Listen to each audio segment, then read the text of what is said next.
So, magkakulay sila. Pati ito, oh. Di ba? Oo, magkamukha sila. So, anong color yan? Color? Green.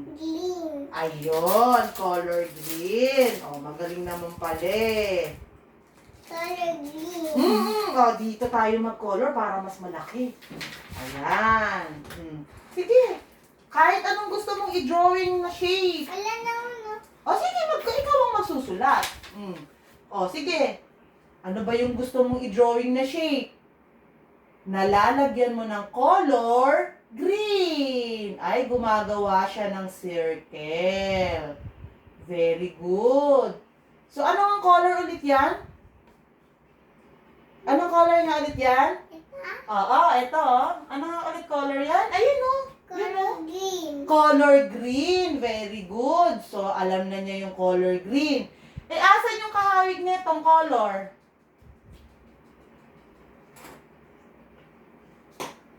Ayun. O, sige nga. Ipang-drawing mo dyan ng kahit na anong shape na gusto mo. Dito. O, sige. So, asan pa ba yung kakulay niyan? Meron pa siyang kakulay eh.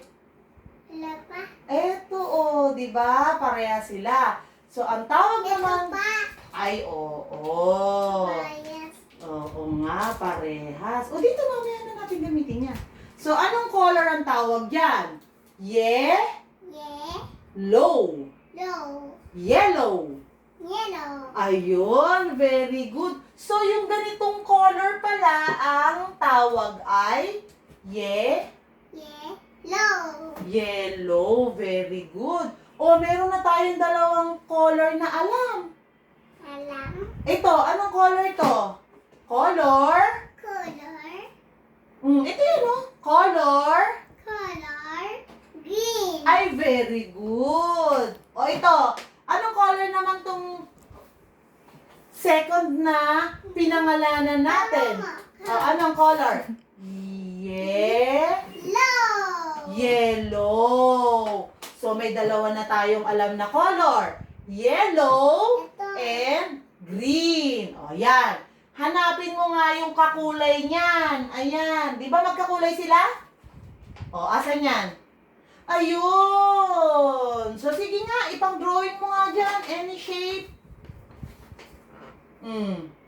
So, circle ulit. Galing.